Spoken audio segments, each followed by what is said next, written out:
¿No? Todavía no han llegado a esa parte de contabilidad. ¿Llevan financiera uno o todavía?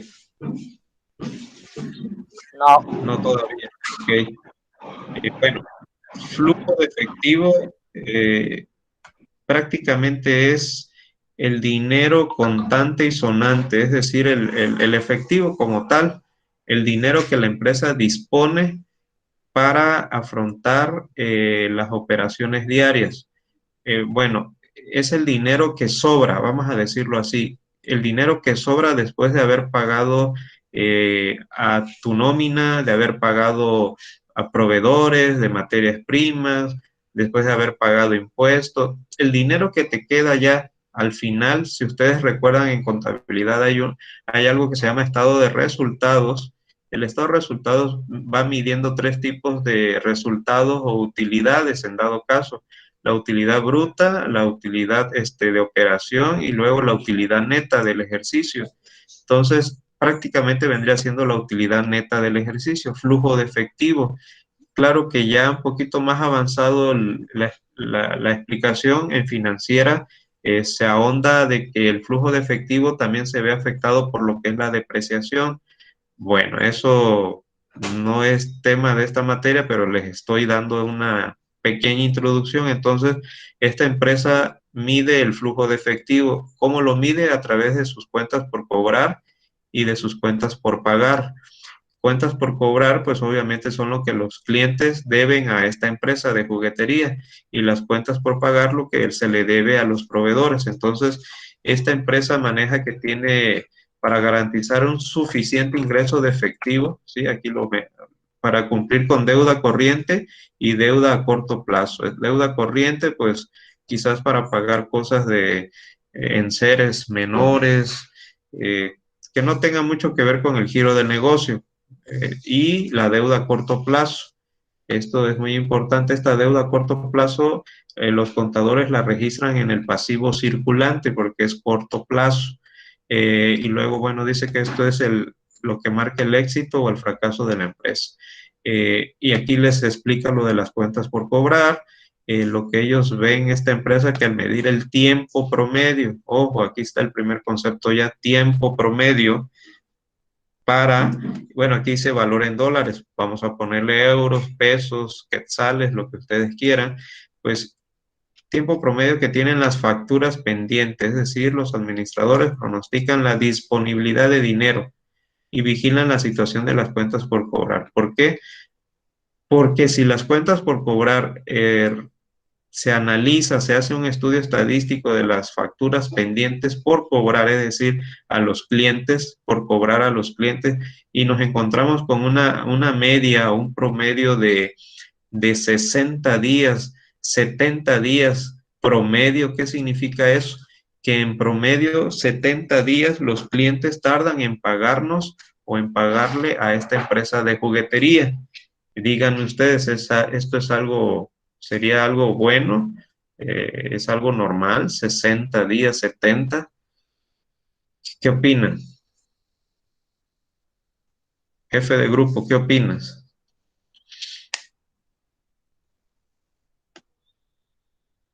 ¿Qué fue el jefe? ¿Alguien qué opina? ¿Es mucho o poco tiempo?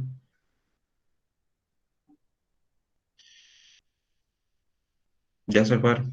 Oh, es demasiados días. Entonces, lo más preferente en una empresa es que esos días sean pocos, pues que no dilatemos mucho. No, Adelante, adelante.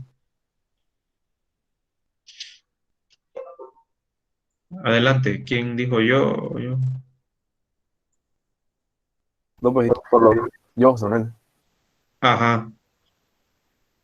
Ok, entonces, pues como, pues yo diría que 60 días son muchos, por lo menos a veces unas empresas dan un plazo por decirlo así, 15 días, pero ya 60 pues siento que sí es mucho, ¿no? claro, claro, y es Opino. demasiado. Y luego la empresa o cualquier empresa necesita afrontar pago de nómina, lo que les decía, pago de impuestos mensuales. Entonces no tiene el suficiente capital efectivo para hacer frente. Entonces, la empresa acá dice, después de lo que yo marqué, se ha planteado objetivos. ¿Cuáles? Que el tiempo promedio de una factura pendiente no debe ser más de 45. Fíjense, aún así, no debe ser más de 45. Y el valor en pesos o en dólares de estas facturas que tengan más de 60 días no debe ser superior a un 5% del valor total de todas las cuentas por cobrar. Si las cuentas por cobrar son 100,000, el 5%, 5,000. Entonces, ese es el tope permitido de 5,000 pesos que se permite que esté ahí durante 45 días. Perdón, que no más de, que tenga más de 60 días. Es decir, se está permitiendo a clientes que, pues sí, a veces se la ven difícil para pagar. Bueno, hay una política financiera que dice no más de tal porcentaje, no más del 5%. Entonces, no sé si hasta ahí va quedando claro la explicación. Continúo. Aquí dice, en un resumen reciente sobre el estado de las cuentas por cobrar, se presentaron los siguientes estadísticos. Ojo, les recuerdo otra vez, cuando nos vayamos a referirnos a indicadores de la muestra, de una muestra, se le llaman estadísticos. Cuando nos vayamos a referir a parámetros, a indicadores, perdón, de una población, sean personas, sean facturas, sean objetos, se les va a llamar parámetros. ¿Estamos de acuerdo? Entonces, estadísticos y parámetros. Aquí tenemos un ejemplo de estadístico, la media.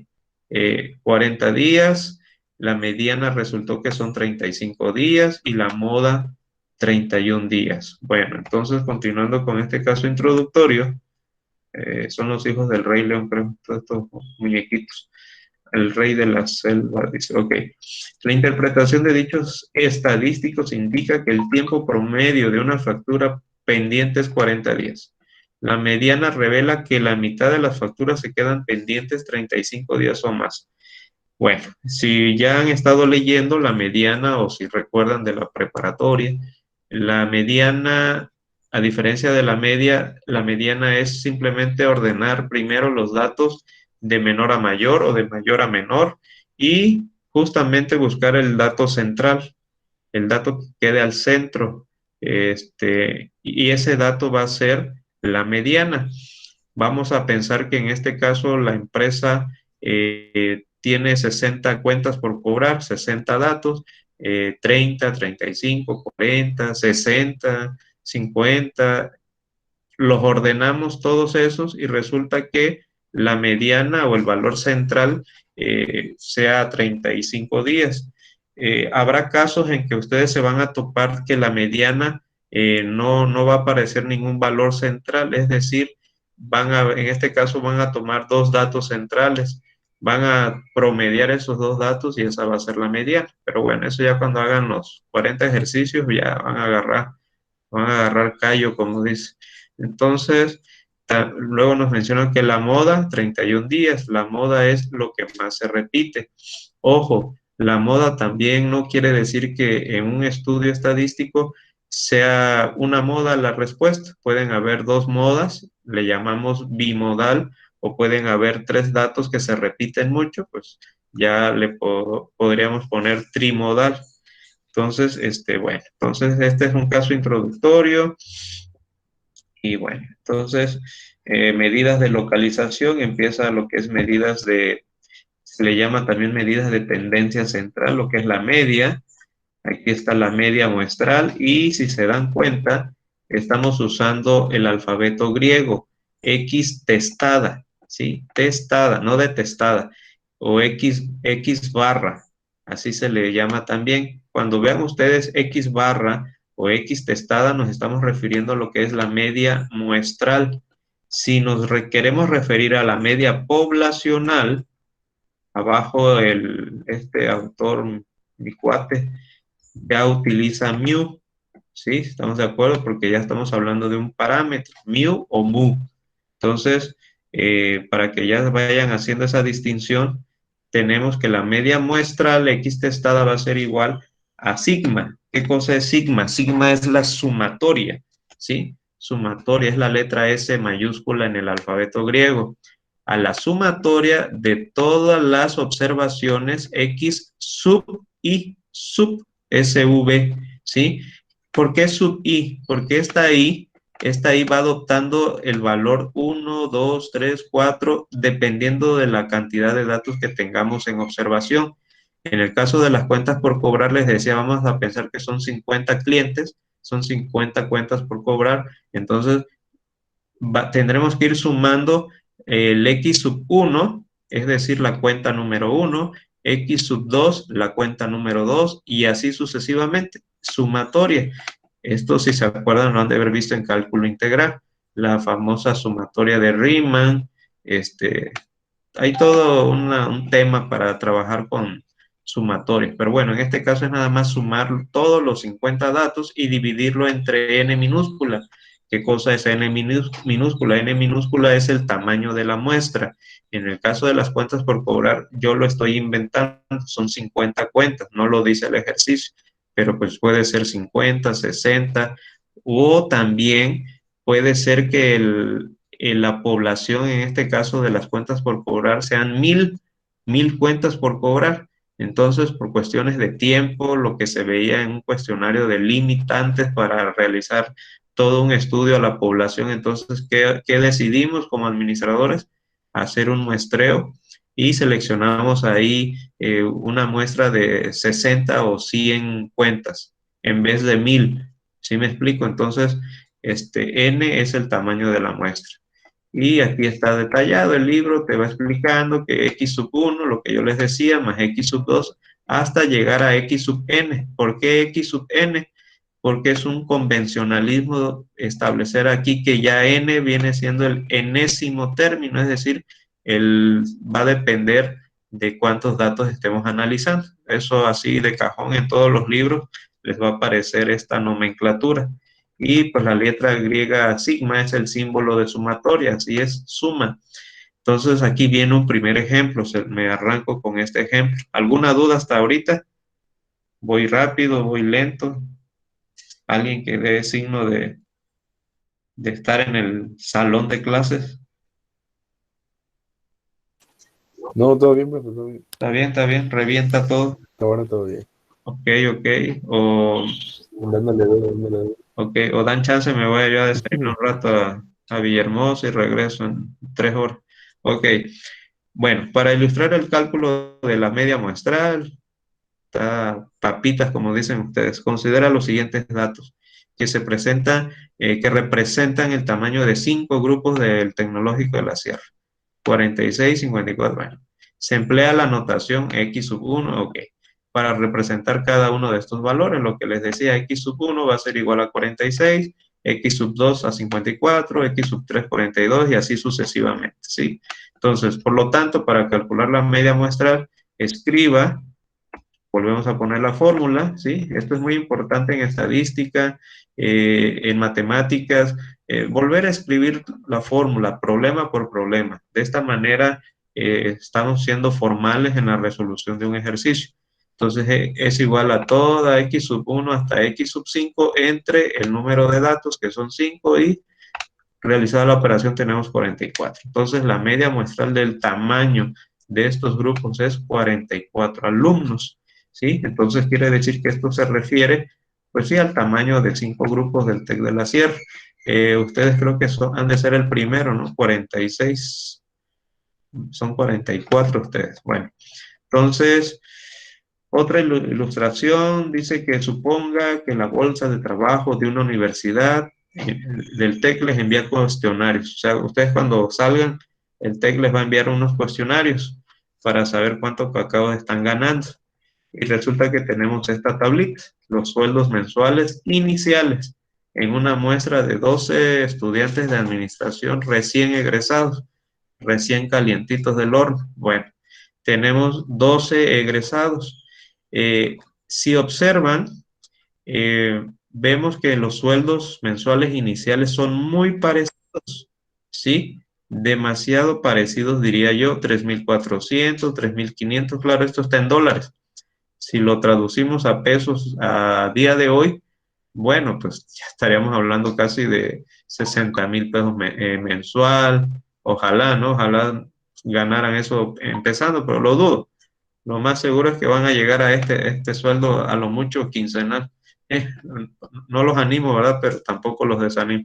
Entonces vamos a pensar que aquí es pesos y pues bueno, nos piden calcular la media. El director quiere saber sus egresados cuánto están ganando o el jefe de carrera quiere saber cuánto cacao están ganando los recién salidos del horno y la misma operación y resulta que 3,540, ¿sí? Ese es el sueldo promedio inicial. Entonces, en estadística no tiene mucho sentido, por así decirlo, encontrar estos estadísticos, estos parámetros. Va a tener sentido cuando nosotros empecemos a comparar. Podemos a lo mejor comparar con 12 recién egresados de otro tecnológico, del TEC de Macuspana, por ejemplo, y resulta que ellos tuvieron un promedio arriba que el de Teapa, de administración. Vamos a pensar que ellos tuvieron 6,000. ¿A qué se debería? Entonces tendríamos ya que analizar qué está pasando, qué podrá pasar ahí. Nuestros egresados no salen muy competentes y por eso los colocan en puestos donde ganan poco y los de Macuspana sí, ¿qué está pasando? Pues aquí habría que analizar otros factores. Por ejemplo, ya saben que en Macuspana pues está Pemex. Es una ciudad casi ya industrializada de hace años y pues por ahí podría ser la explicación. Pero bueno, no sé si me explico, que esa es la intención de la estadística. ¿Alguna Aquí duda? tenemos la platanera, profe. Ándale, pero del plátano no pasamos. Ahora, profe, una pregunta. Ajá, Así van a ser los ejercicios del capítulo 3 así es, con la así de fórmula este y tipo. todo. Sí, así es. Ah, ok, ok. Ok, ok. Continuando entonces, aquí ya tenemos la media poblacional. Pues bueno, es prácticamente lo mismo, simplemente le cambiamos ya las literales. Tenemos la letra M minúscula mu en griego, mu, y va a ser igual a la sumatoria de todas las observaciones X sub I, pero en este caso N mayúscula. ¿Por qué? ¿Alguien me puede decir por qué N mayúscula?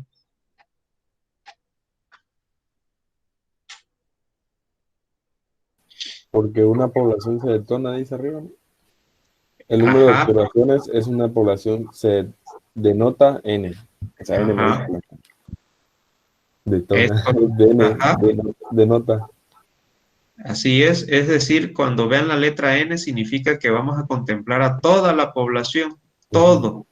En el caso de las facturas, que puse un ejemplo que son 1,000 facturas, pues en este caso vamos a trabajar con toda la población y vamos a poner entre 1,000, pero pues por las limitantes que hay, se decide por lo general trabajar con muestras, entonces se usa la fórmula anterior y es N minúscula. Ojo, ojo, muchos se equivocan ahí.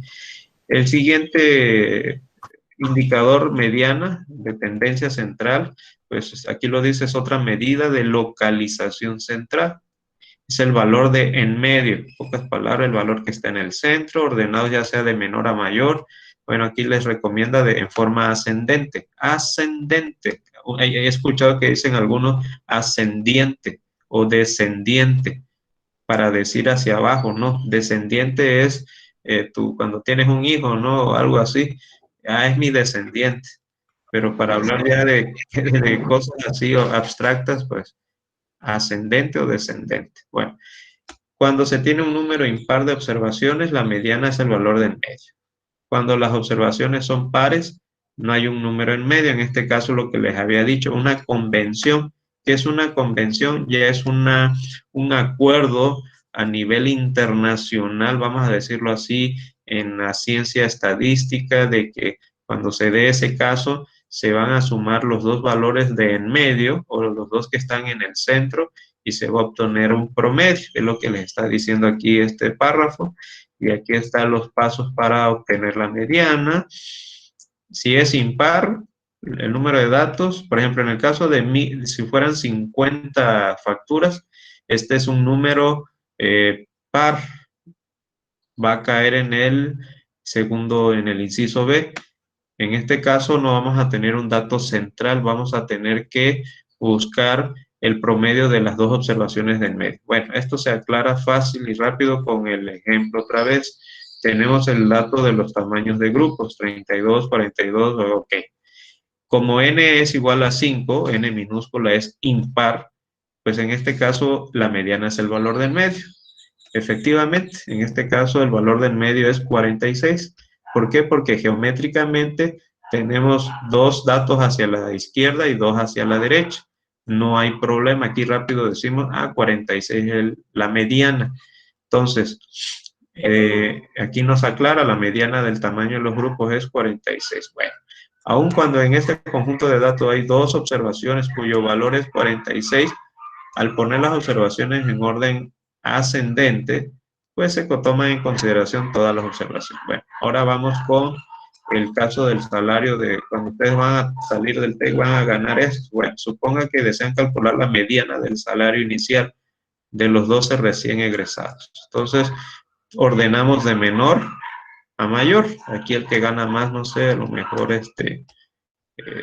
no sé, no me aprendo sus nombres, ¿no? Quizás por lo que más participan algunos, Kamal, Julio, a lo mejor andan por acá, ¿no? Son los más participativos, andan ahí barbeándole al jefe. No, no es cierto. Ganan más. Y por acá tenemos a alguien que pues no, que casi no llegaba a clase, que no preguntaba. Bueno, y una vez que está ordenado, nos damos cuenta que son 12, es un número par. Tenemos tres, son 12 valores. En este caso no tenemos un valor central, es decir, un valor que nos permita, como en el caso anterior, decir, me quedan 5 datos a la izquierda y me quedan 5 datos a la derecha. No queda así, entonces se cumple si tomamos los dos valores del medio y ahí sí podemos decir tengo 5 valores hacia la izquierda y tengo 5 valores a la derecha. Ahora, ¿cuál de los dos va a ser la mediana? Pues simplemente se toma el promedio. Entonces aquí está la mediana es igual a la sumatoria de estos dos entre 2 y tenemos la mediana. Entonces la mediana, dice por acá la literatura, aunque la media es la medida de localización central más empleada, claro que sí, es la más usada, en algunas situaciones se prefiere usar la mediana. Ojo, algo que quede muy claro, por lo menos la sesión de hoy. Habrá momentos en que sí nos convenga trabajar con la media y habrá momentos en que no convenga, es decir, utilizar otra medida de localización central. En este párrafo, ahí aparece el por qué. ¿Alguien que quiera leer ese párrafo, por favor? Yo lo leo, profesor. Adelante. Aunque la media es la medida de localización central más empleada, en algunas situaciones se prefiere la mediana. A la media la influyen datos en extremo pequeños o considerable grandes. Por ejemplo, suponga que uno de los recién graduados de la tabla 3.1 tuviera un salario inicial de 10,000 mensuales. Quizás su familia sea la dueña de la empresa. Si reemplazara el mayor sueldo inicial mensual de la tabla 3.1, 3,925 por 10,000 y vuelve a calcular la media muestral cambia de 3,540 a 4,046. Sin embargo, la mediana, 3,550, permanece igual que 3,490 y 3,520. Siguen siendo los dos valores del medio. Si hay algunos sueldos demasiado altos, la mediana proporciona una medida de tendencia central mejor que la media. Al generalizar lo anterior, es posible decir que cuando los datos contengan valores extremos, es preferible usar a la mediana como medida de localización central. Ok, y más claro que el agua. ¿Alguien puede decirme ahí qué entendió? O tú mismo, José Manuel, ¿verdad? ¿Qué Sí, entendiste ahí? sí. Pues,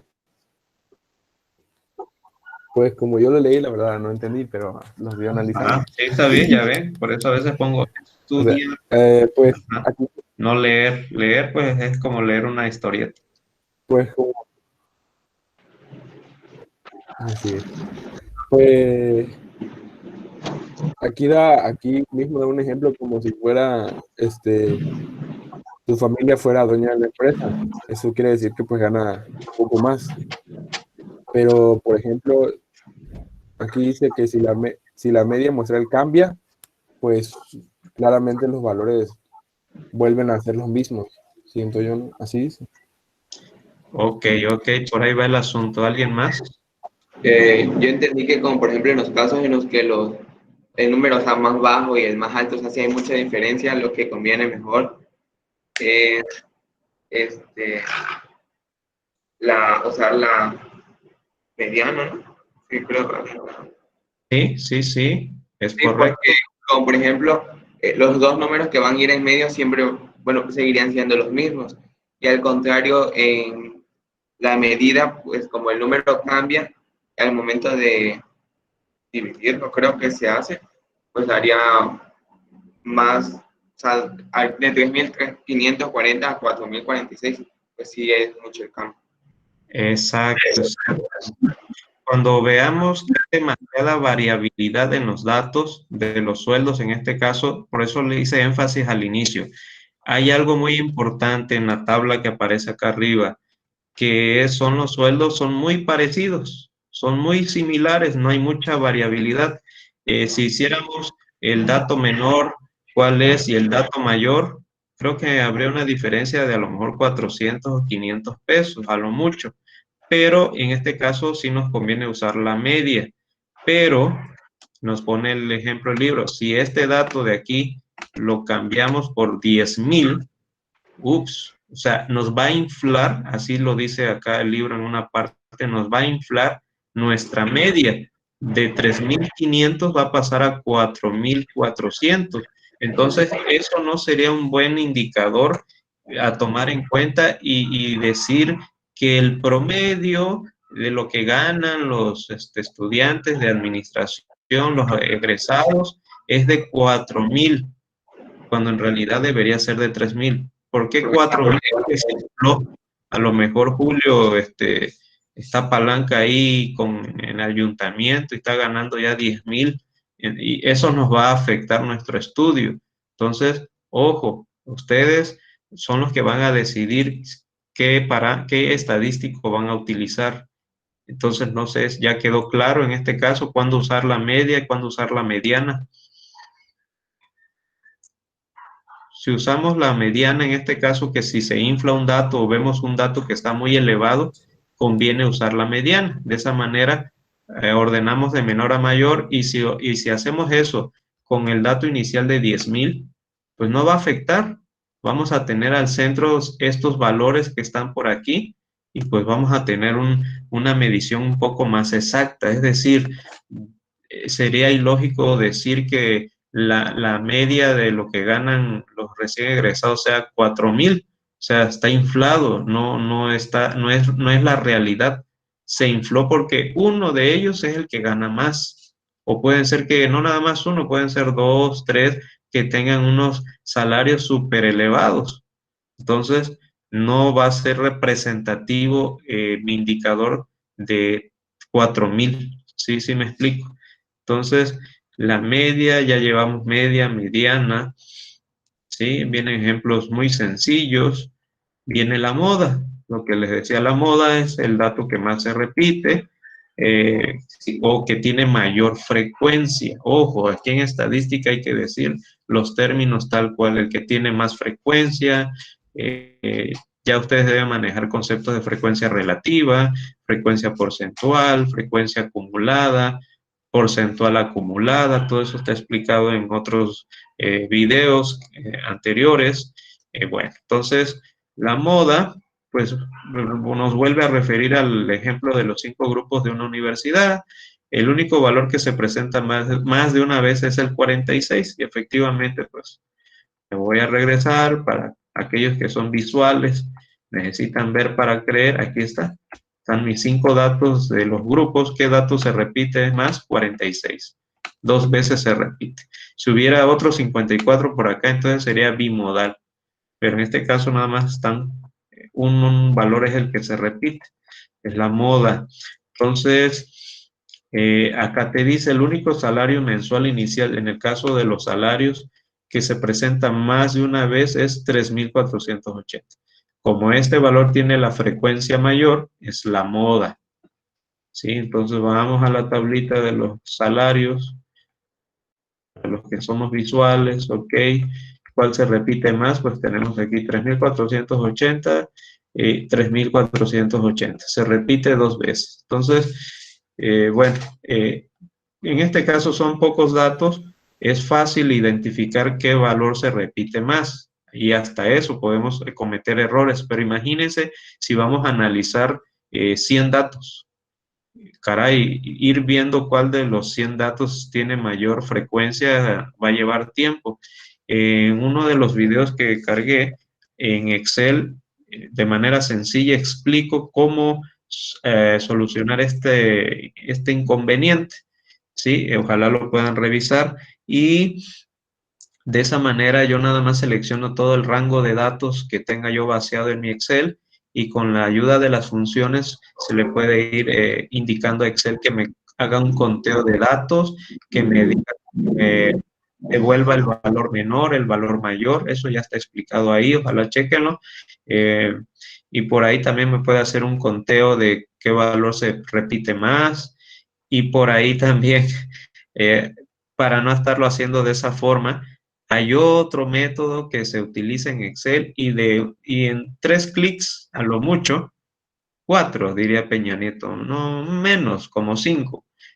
Bueno, ustedes obtienen todos los datos, media, mediana, moda, curtosis, es un término que ahí se los dejo como duda. ¿Y qué será la de curtosis? ¿Qué es? Cuando algo se curte, no, no, no, es un término estadístico. El intervalo, el rango se le llama a la amplitud que hay entre los datos, entre el dato menor y el dato mayor. Entonces, todo esto se vuelve más fácil, pues ya usando paquetería, SPSS, muy utilizado por los investigadores, Statistical Program Scientist System, si no mal recuerdo. Entonces, y también está Minitab. Minitab es un software muy amigable, pero bueno, ese es con licencia y bueno, está en inglés y ya ven la importancia del inglés. Ese software, el original, está en inglés.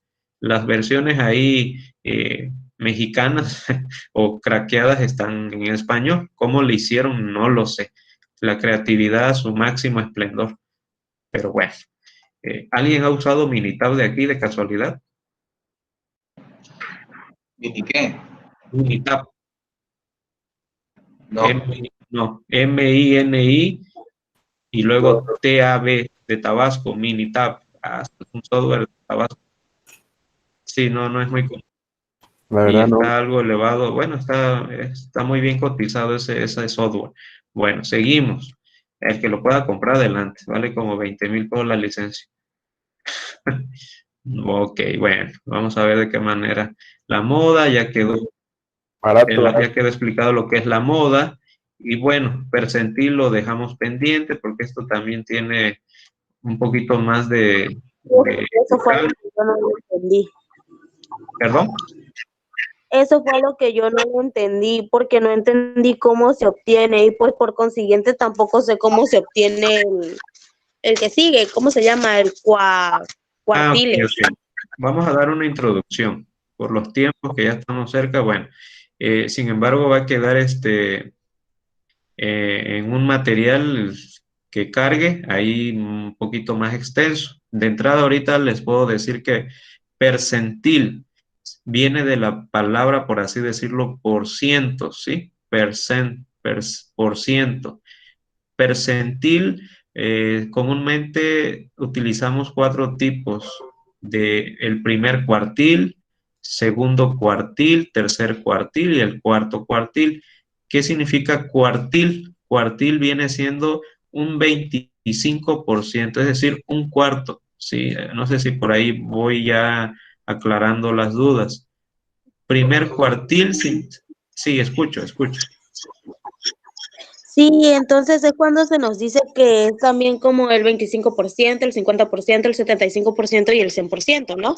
Es correcto, así es. Si yo quiero conocer cómo se comportan mis primeros 25% de los datos, utilizo el primer cuartil. Si quiero usar el segundo cuartil, pues ahí en la literatura va a aparecer que el segundo cuartil va a ser equivalente a la mediana. O si quiero saber mi 75% de los datos, qué comportamiento, qué patrón se está observando, utilizo tercer cuartil y así sucesivamente. Entonces, también se puede trabajar con percentil, es decir, no específicamente 25, 50, 75, no. Podemos optar por trabajar, a ver, el 30% de mis datos, ¿sí? Es un poquito más del primer cuartil, el 40% de mis datos o el 55% de mis datos. Entonces va a depender del objetivo que se hayan planteado en sus análisis, en sus estudios. Bueno, entonces un percentil aporta información acerca de la dispersión de los datos en el intervalo que va del menor al mayor valor de los datos. Es correcto. Entonces acá nos manda el ejemplo de los sueldos, ordenar los datos de menor a mayor. Ya están ordenados. Paso número 2, pues bueno, es la fórmula. Siguiendo en el orden, acá tenemos cálculo del percentil P. Este P va a adoptar el valor que tú quieras. Paso número 1, ordenar los datos de menor a mayor, en orden ascendente. Paso número 2, el índice I. Este índice I va a ser igual al percentil que escojamos entre 100 multiplicado por el tamaño de la muestra, donde P es el percentil deseado, ya vieron, es el que yo deseo, puede ser 30, 40, y N es el número de observaciones o tamaño de muestra. Paso número 3, si I no es un número entero, debe redondear. El primer entero mayor que I denota la posición del percentil P. B, si I es un número entero, bueno, son indicaciones que en la práctica pues se van a comprender mejor. El percentil P es el promedio de los valores en las posiciones I e I más 1. Bueno, esta es una sucesión, ¿sí? Esto lo debieron haber visto en cálculo diferencial, por ahí también matemáticas financieras. Bueno, viene el ejemplo. En este caso, ¿cuál es el percentil deseado? ¿Alguien me puede decir?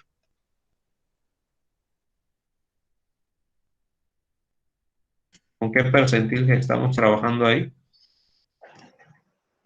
85. Así es, 85%. Entonces sustituimos 85 entre 100 multiplicado por 12 nos da 10.2.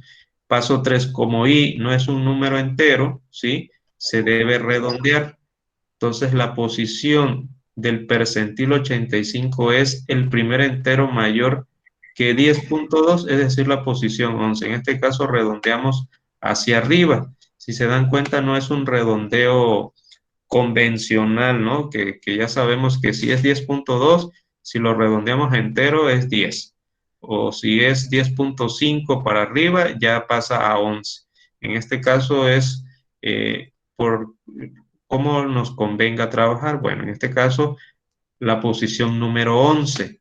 Eso es lo que significa mi percentil 85, que este percentil o este porcentaje de 85% de los datos va a caer en la posición número 11 de mis datos. Entonces yo empiezo a contar 1, 2, 3, 4, 5, 6, 7, todavía me acuerdo, 7, 8, 9, 10, y este dato es el valor 11, ¿no? De 12 que son, este es el 11. Entonces, observa los datos, el percentil 85 es el dato en la posición S, o sea, 3730. Y aquí de manera gráfica está explicado lo que es el primer cuartil, segundo cuartil, cada cuartil tiene 25%. El primer cuartil equivale al percentil 25, exactamente, el segundo cuartil al percentil 50 y el tercero al percentil 75. Entonces, para ampliar la información, la formación del uso, ahora calculará el percentil 50 en los sueldos mensuales de cuando ustedes vayan a salir del TEC. Ok, al aplicar el paso 2 se obtiene 50 entre 100 por 12 me da 6. En este caso sí es un número entero. El percentil 50 es el promedio de los valores de los datos que se encuentran en las posiciones 6 y 7. Como me dio 6, el valor, el sexto valor viene siendo 3.490, la posición 6. Lo que nos está diciendo aquí es el promedio de los valores de los datos que se encuentran en las posiciones 6 y 7, ¿sí? Tenemos que, como si fuera la mediana, ¿sí? Entonces aquí lo dice, coincide con la mediana. ¿Por qué hacemos esto?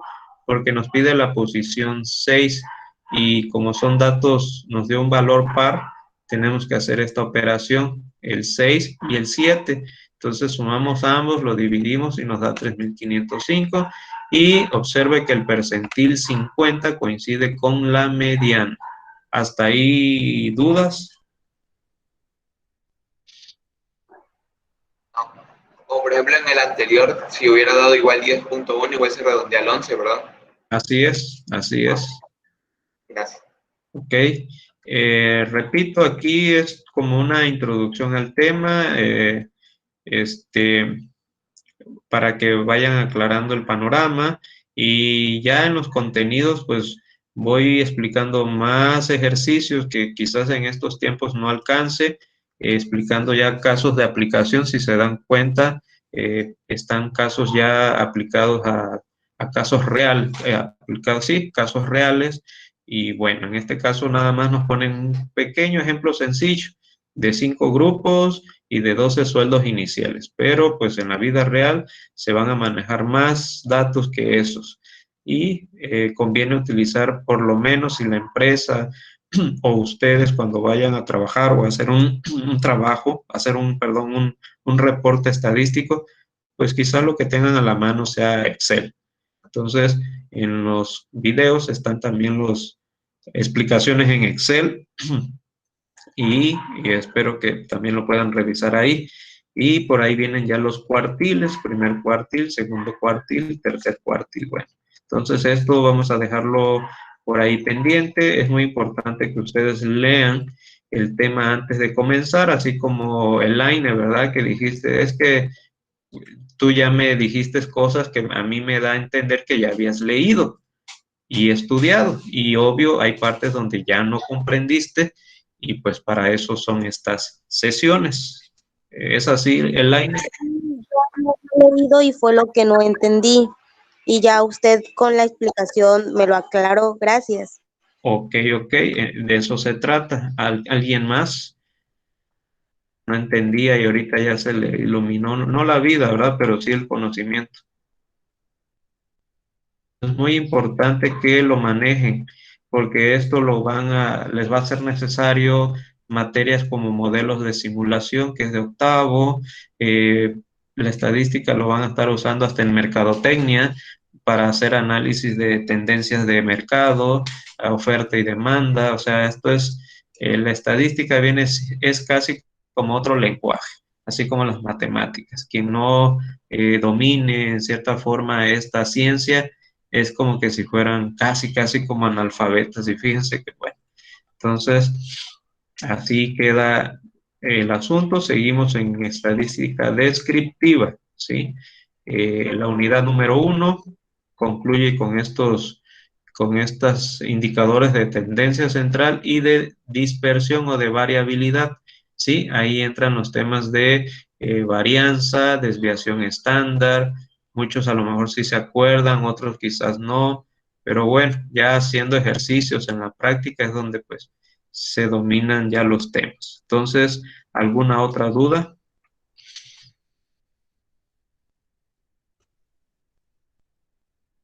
Clarísimo como el agua que llovió el otro día.